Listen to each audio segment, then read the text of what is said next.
بچیاں ناچ گانے کو اپنا شعار اور شوق بنا لیں، ان کی نسل سے اب خالد بن ولید نہیں پیدا ہو سکتے، ناچنے والے ہی پیدا ہوں گے، محمد بن قاسم نہیں پیدا ہو سکتے، طارق بن زیاد نہیں پیدا ہو سکتے۔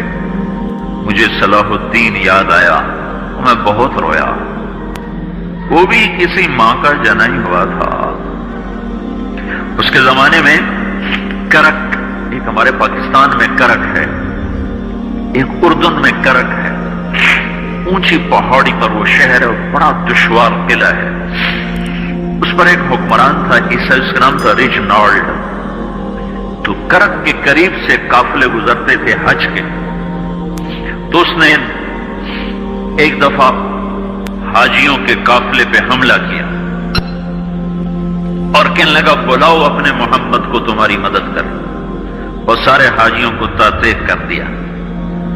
اور دوسری دفعہ اس نے بحری بیڑا تیار کیا اور مدینے پر حملہ کرنے کے لیے وہ بندرگاہ تک پہنچا یمبو کی، لیکن موسمی حالات سازگار نہ تھے تو واپس ہو گیا۔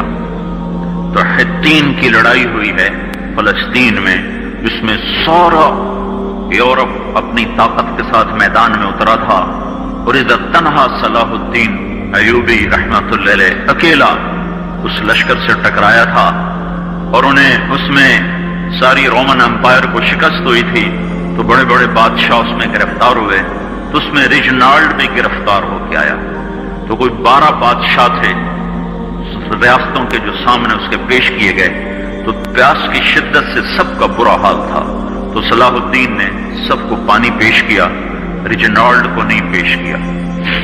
تو یروشلم کا جو بادشاہ تھا ہمفرے، اس نے اپنا پانی بچا کے اس کو دیا۔ تو صلاح الدین نے کہا یہ پانی تو دے رہا ہے، میں نہیں دے رہا ہوں۔ اسلام میں یہ ہے جب کسی کو پانی پلا دو تو اس پہ تم ہاتھ نہیں اٹھا سکتے، یہ امن کی نشانی۔ تو صلاح الدین نے فوراً اسے کہا یہ پانی تو نے دیا، میں نے نہیں دیا۔ تو پھر انہوں نے ریجنالڈ کو اسلام کی دعوت دی کہ تو مسلمان ہو جا، میں تجھے دعوت دیتا ہوں۔ اس نے انکار کر دیا، کہا میں نہیں ہوتا۔ تو انہوں نے کہا میں نے تیرے قتل کی 2 دفعہ قسم کھائی تھی، ایک جب تو مدینے پہ حملہ آور ہوا تھا تو میں نے قسم کھائی تھی میں تجھے اپنے ہاتھوں سے قتل کروں گا، اور دوسری دفعہ جب تم نے حاجیوں پہ حملہ کر کے کہا تھا بلاؤ محمد کو، تو میں نے قسم کھائی تھی کہ مجھے اللہ نے موقع دیا تو میں اپنے ہاتھ سے تیری گردن اڑاؤں گا۔ آج محمد کا ادنا غلام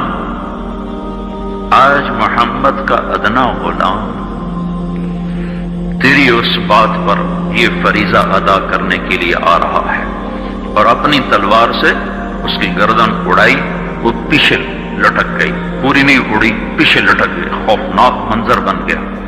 تو سارے بادشاہوں پہ کب کبھی طاری ہو۔ تو صلاح الدین فرمانے لگے ہمارے مذہب میں یہ نہیں ہے، بادشاہوں کے ساتھ ہم بادشاہوں جیسا ہی سلوک کرتے ہیں، پر یہ حدود سے آگے چلا گیا تھا۔ اب مجھے یہ قصہ بھولا ہوا تھا، مجھے انہی حادثوں میں، انہی ہنگاموں میں وہ یاد آیا، تو بعد تنہائیوں میں بیٹھ کے بے بسی کے آنسو بہہ جاتے ہیں، اور اس کے سوا کوئی چارہ نہیں ہے۔ ہماری ساری نسل موسیقی میں ڈوب چکی ہے، جو بدن سرتال پہ تھرکتے ہوں، جو بدن موسیقی کے اوپر ہلتے ہوں، رقص میں آتے ہوں، ان پہ کانٹے ہی اگیں گے، ان پہ صلاح الدین کا پھول نہیں اگ سکتا، ان میں محمد بن قاسم کے پھول نہیں اگ سکتے۔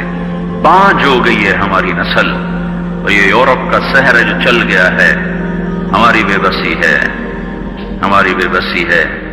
میں تو بس منت ہی کروں گا اپنے آپ کو پہچانوں، اپنی ہستی حیثیت کو پہچانوں، اپنی نسبت بدلو۔ تمہاری نسبت یورپ کے ساتھ ہو کے اگر موت آئی بے قیمت ہو جائیں گے، اگر مدینے والے کی نسبت مل گئی تو حضرت فاطمہ کے دائیں بائیں تمہیں بھی کھڑا کر دیا جائے گا، حضرت خدیجہ کے دائیں بائیں تمہیں بھی کھڑا کر دیا جائے گا۔ یہ چند دن ہیں، صبر کر لو، گھٹ گھٹ کے مر جانا ہی بیٹیوں کی روایت ہے۔ مشرق کی بیٹی، اس نے گھٹ گھٹ کے مرنا ہی سیکھا ہے۔ ہاں، یہ آزادی، یہ آوارگی، یہ مغرب کی عورت کا خاصہ ہے، اور 18ویں صدی تک مغرب میں بھی کوئی عورت ایسے ننگی نہ تھی